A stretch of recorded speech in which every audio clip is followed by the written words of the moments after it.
Welcome to the Deerwood Realty YouTube channel. I'm John Schenk. You know, the weird thing about economics is that it kind of depends on where you sit, right? So if you're at work and you're getting raises and you're moving up the company ladder, life is pretty good, right?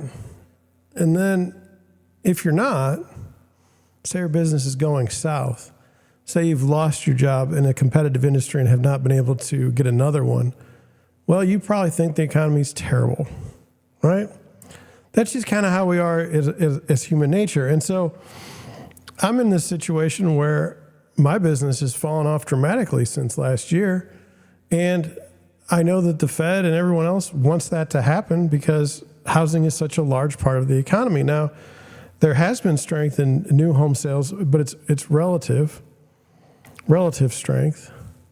And there's reasons for that. There's incentives that they can do that regular homes can't. But maybe I've been too harsh. Maybe the economy is wonderful. Maybe things are great, and maybe things will be continued to do well up into the future. I mean, why should we be concerned about housing? We can be concerned about other things, right? There's no point.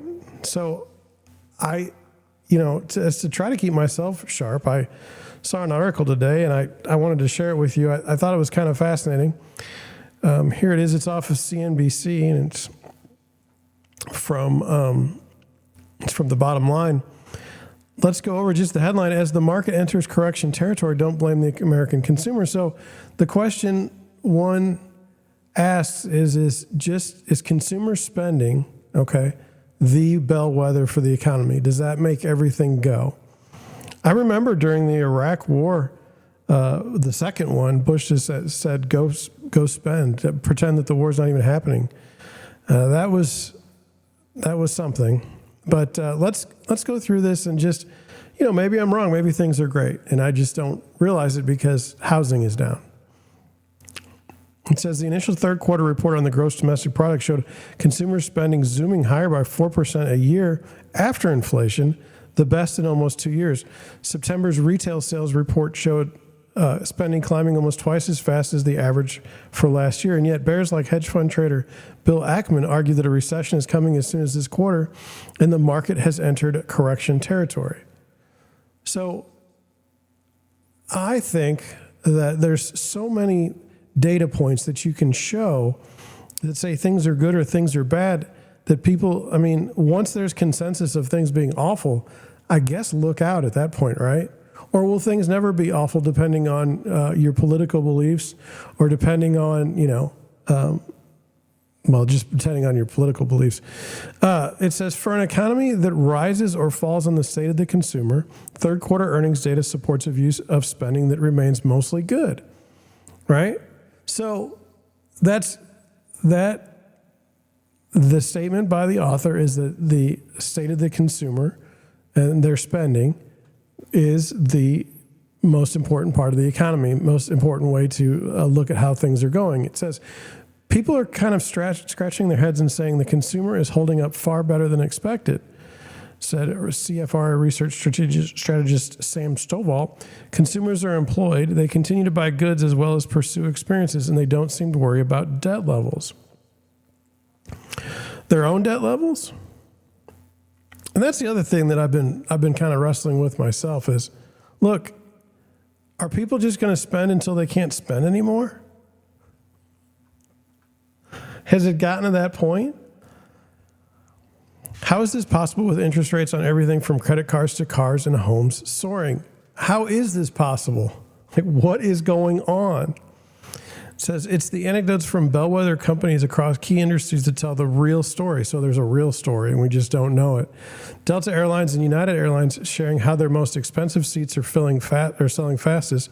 Homeowners using high interest rate fighting mortgage buydowns. Amazon saying it's hiring 250,000 seasonal workers. So the real story is homeowners are using high interest rate fighting mortgage buydowns.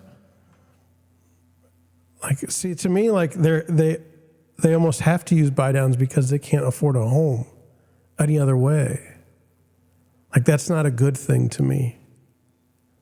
So see how it's just all in how you look at things? The author looks at this as saying that's a wonderful thing that they can buy down the mortgage. And I'm sitting there going, if you got to buy down the mortgage rate, something's not right. It says the picture they paint largely matches the economic data, generally positive, but with some warts. So things are great, right? Like you feel it, things are good. It's so strange. It says no. And so then this is what caught my eye because it was about housing, and as a real estate broker, I kind of pay attention to these things. It says how home builders are solving for mortgage rates. Well, okay, let's go. It says no industry is more central to the market's notion that the consumer is falling from the sky than housing, because the number of existing home sales have dropped almost 40% from COVID era peaks. Now I'm going to get shadow banned because I said the word COVID in the real estate space. But while Coldwell Banker owner Anywhere Real Estate saw profit fall by half, news from builders of new homes has been pretty good.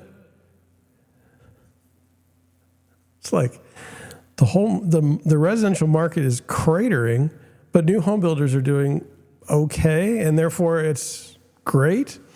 It says most consumers have mortgages below 5%, but for new home buyers, one reason that rates are not biting quite as sharply as they should is that builders have figured out ways around the 8% interest rates that are bedeviling existing home sellers. That helps explain why new home sales are up this year. Home builders are dipping into money that previously paid for other incentives to pay for offering mortgages at 5.75% rather than the 8% level other mortgages have hit. Now, see, to me, this is a joke. The mortgage buy down that they're offering is like 1 or 2 years, and you still have to qualify for the overall payment before you can get the home. It says, at Pulte Group, the nation's third biggest builder, that helped drive an 8% third quarter profit jump and 43% climb in new home orders for delivery later, much better than the government reported 4.5% gain in new home sales year to date. What we've done is simply redistribute the incentives we've already historically offered towards cabinets and countertops and redirected those to interest rate incentives. And that has been the most powerful thing. Now, to me, for me to know things are very bad in the housing market is when new home builders start lowering their prices. That's when it. I mean, right now they're getting by on incentives, not on lowering prices. And I'll be honest with you, like, to me, buying a new home and having crappy countertops and all that stuff. I mean, I see it in it's actually probably a newer phenomenon. I see it a lot now is somebody will buy a big house and they'll have the worst fixtures in it. Okay. And then somebody else will buy the same house in the same neighborhood or the same style and put everything in it, like, granite countertops and just a great home. And the person that put nothing in their house is like, they think that it's worth the same amount as the other house that has everything in it. And it's a very bizarre thing. I've seen that more, and I think that's a sign of how home builders have kind of learned to not have to offer the greatest things for people to move into the homes. It says the mechanics are complex. They're not, but work out to this. Pulte sets aside around $35,000 for incentives to get each home to sell, or around 6% of its price. The company said on its earnest conference call. Part of that is paying for a mortgage buydown. About 80 to 85% of buyers are taking advantage of the buydown offer, but many are splitting the funds, including mixing a smaller rate buydown and keeping some goodies for the house. So can you imagine 80 to 85% of buyers taking advantage of the buydown offer, and somehow this is a positive thing?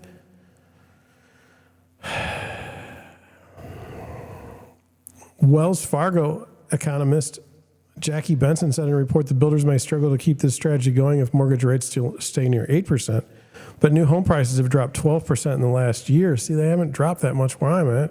It could be true other places. In her view, incentives plus bigger price cuts than most existing homes owners will offer is giving builders an edge. Well, that's right. That's absolutely right. The problem that I see is the new homes are so much more expensive for what you're getting. It's like, you know, $500,000 for a 1,200 square foot house in St. Louis is with no yard, and it just seems kind of not good. But, you know, other places, I mean, if it was a house in California, I suppose it'd be wonderful. It says that auto companies' price cuts are in and more are coming. Car sales picked up notably in September, rising 24% year over year, more than twice the year-to-date gain in unit sales, which is amazing. I mean, what is going on? I just can't emphasize this enough that for the vast majority of people buying a car, it's about the monthly payment.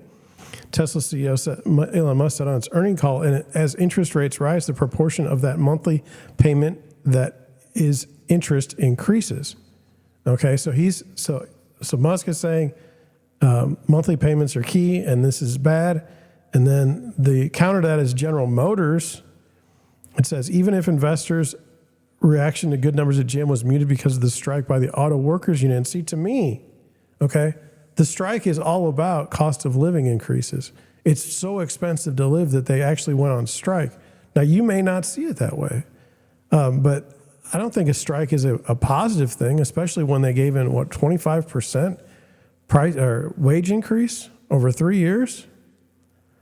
GM beat earnings expectations by 40 cents a share, but shares fell 3% because of investors' worry about the strike, which forced GM to withdraw its fourth quarter earnings forecast on October 24th. Ford, which settled with the UAW on October 25th, said the next day it had a mixed quarter as profit missed Wall Street targets due to the strike. Consumers came through as unit sales rose 7.7% for the quarter, with truck and EV sales both up 15%. GM CEO Mary Barra said on GM's analyst call that the company gained market share, posting a 21% gain in unit sales despite offering incentives below the industry average. Are there people really out there paying $100,000 for pickup trucks? And is that going to end well? I mean, is that really what we're doing here? It says, while we hear reports out there in the macro that consumer sentiment might be weakening, we haven't seen that in demand for our vehicles. Really? See, it's hard. It's hard for me to believe that. I mean, it could be true. It could be true. I just don't see it. But maybe I'm just the odd one out. Then they talk about banks, which, you know, I don't know that banks are that solid. If all of their investments or much of their investments are considered in safe mortgage-backed securities, it seems like this is a bad deal. It says that Bank of America consumer balances are still about 1/3 higher than before COVID. I'm going to get shadow banned again. Balances have eroded 3% in the last year, but consumer loan delinquencies declined during the quarter. Where am I seeing the softness in consumer credit? Said Chief Officer Jeremy Barnum, repeating an analyst's question on the earnings call. I think the answer to that is actually nowhere. We're not seeing any softness in consumers' credit. I mean, the reality is unemployment levels are near all-time record lows, MasterCard Chief Financial Officer Sachin Mehra said. Guess they're not bothered by the resumption of student loan payments, Stovall said. So you go in and it says, and then Discover got hammered because they actually had to make additions to its loan loss reserves for consumer debt. So that would be a negative, right? But it says our macro assumptions reflect a relatively strong labor market, but also consumer headwinds from a declining savings rate and increasing debt burdens. And then you get to this, as has been the case throughout much of 2023, richer consumers who contribute the greatest share of spending are doing better than moderate income families. And then it says the goods recession is for real, so they're talking about like durable goods. It says at Whirlpool would said in a second quarter earnings that it was moving to make up slowing sales to consumers by selling more appliances to home builders. Discretionary purchases have been even softer than anticipated as a result of increased mortgage rates and low consumer confidence. But could that just be that no one wants a Whirlpool? You know, does anybody really even want a Whirlpool branded appliance? But I think the key in this article, and I'm going to go through it right here, is as has been the case throughout much of 23, richer consumers who contribute a greater share of spending are doing better than the moderate income families. I think that's the key. Okay. I think the people that are doing well in this economy are doing really well. Right. And I think that the people that are, not doing well, are really getting hammered due to inflation. And that's what I'm seeing in my family. I'd be interested to know how things are going in yours. I mean, look, I drive down the road and I see brand new cars, and I shake my head. I just can't believe it. I can understand why travel and air flights would be higher now. I mean, for 2 years we were kind of locked down, and there wasn't a whole lot of travel you could do to foreign countries. I can see that. In housing, I think that there's tremendous headwinds. Even if you could get through the affordability problem, which you're not going to anytime soon, the inventory itself isn't there. I mean, there's just not a good home to buy. I mean, out of 100 homes, you might find one or two. Most of them are deaths, estates, divorces, not a lot of movement. So look, we have to always keep our eyes open, keep our thoughts open to what could be a fact. I mean, up until things are going to be great up until they aren't, right? So, they've been good. Can't argue. But I did want to I don't want to always be negative, okay? I don't always want to be look out. I think we should at times, this is how great things are for people. It's just not my people. So with that, I'm going to head on out. Thank you for watching. Thank you for listening, and I'll catch you on the next one.